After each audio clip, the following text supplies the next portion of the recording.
The money was gone, but it was the silence that was the real crime. It wasn't a smash hand grab, a frantic heist fueled by desperation and adrenaline. This was something else entirely. This was a ghost story. On a cool March evening in 1972, the United California Bank on Orangethorpe Drive in Laguna Niguel was a fortress, as impenetrable as any modern financial institution could be. Its vault door, a monolithic slab of steel and intricate locking mechanisms, weighed 22 tons. It was designed to withstand explosives, torches, and brute force for hours, buying more than enough time for the police to respond to any alarm. But on this night, no alarm ever sounded. The security systems, a network of silent sentinels, were blind and dumb. When the day shift manager arrived the next morning, the first thing he noticed was the smell acrid, metallic, the scent of spent oxygen and acetylene. The second thing he noticed was the vault door, standing slightly ajar. Inside, the scene was one of surreal violation. The safe deposit boxes, hundreds of them, the private sanctuaries of the wealthy and the secretive, had been peeled open like tin cans. Their contents, cash, jewels, bonds, heirlooms, were gone. The floor was littered with discarded personal effects and the eerie, curled ribbons of metal that were all that remained of the box doors. The thieves hadn't just stolen money, they had performed a surgical strike, excising the heart of the bank's security and leaving behind a chilling, multi-million-dollar question mark. At the center of this mystery was a man named Amil Dinsio. If the heist was a ghost story, Dinsio was its restless, malevolent spirit. He wasn't a Hollywood bank robber. He was a craftsman from Youngstown, Ohio, a man with a reputation in the underworld for being a vaultman, a specialist in the impossible. He had a quiet intensity, a wiry frame, and eyes that missed nothing. His partner, his brother James, was the brawn to his brains, a hulking presence who followed Amil's intricate blueprints with unwavering loyalty. They assembled a crew of other specialists: Charlie Brody, a master of torches who could cut through anything; Phil Christopher, the wheelman, and a few other trusted hands.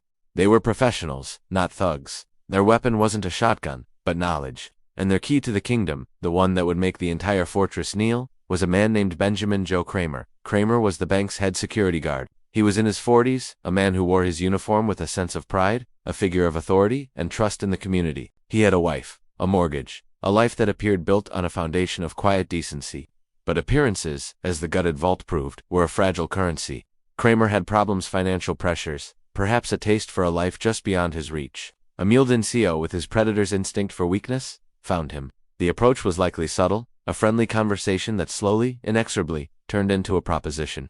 The amount offered to Kramer varies in telling, but it was enough, a life-changing sum to betray the very trust his job was built upon. His role was deceptively simple, yet it was the linchpin of the entire operation. He provided the floor plans, the alarm schematics, the schedules. He gave them the combination to the vault's time lock. And on the night of the heist, he was the one who let the ghosts inside. The investigation, led by the Orange County Sheriff's Department and the FBI, began in a state of bewildered frustration.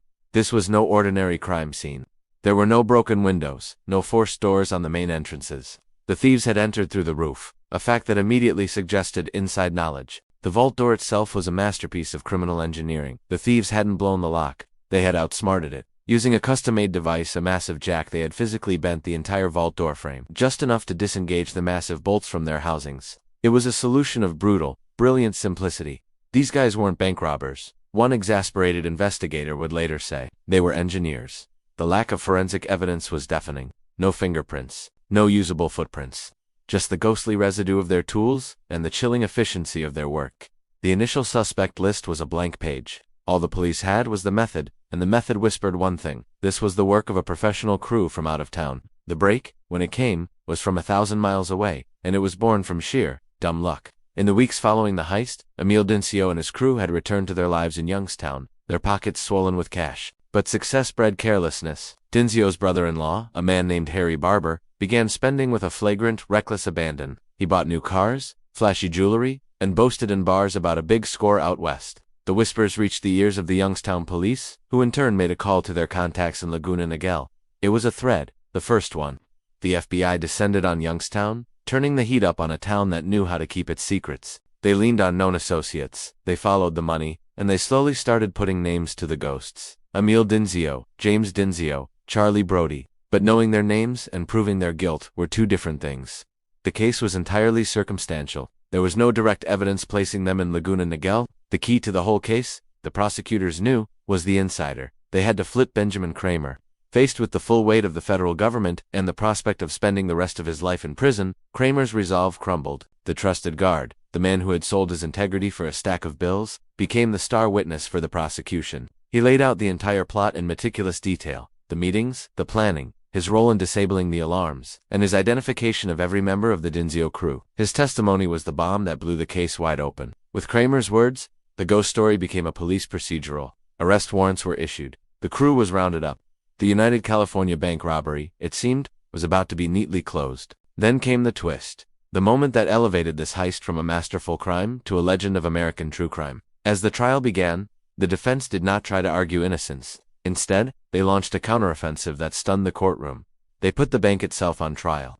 Their argument was as audacious as the heist itself. The money was not, legally, stolen. The defense attorneys claimed that because the thieves had used Kramer's inside knowledge to bypass the security and open the vault without technically breaking and entering in the traditional sense, and because they had taken money from the vault rather than the bank. Main cash drawers, a legal technicality, meant the funds were not under the bank's care, custody, and control at the time of the taking. It was a bizarre, almost philosophical argument to heist by loophole. The courtroom was captivated. The prosecutors were apoplectic. For a few tense days, it seemed the entire case, built so painstakingly on Kramer's testimony, might evaporate into a cloud of legal semantics. The tension in the courtroom was a physical presence, a wire stretched to its breaking point. The jury listened to days of complex, dry legal arguments about the definition of custody and control, the very nature of theft itself being put on trial. But in the end, the sheer scale of the crime, the blatant violation, and the mountain of circumstantial evidence supported by Kramer's chillingly detailed account overwhelmed the clever legal maneuvering.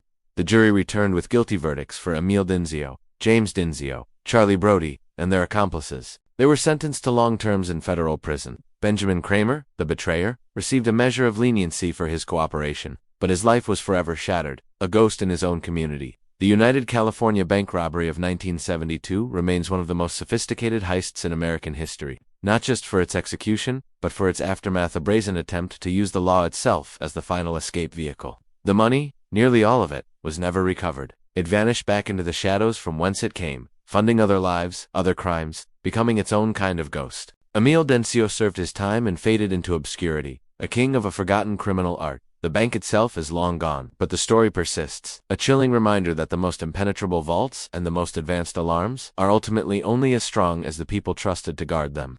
The real breach doesn't happen in steel and concrete. It happens in the human heart. The most terrifying monsters are not the ones who break down the door, but the ones who hold the key.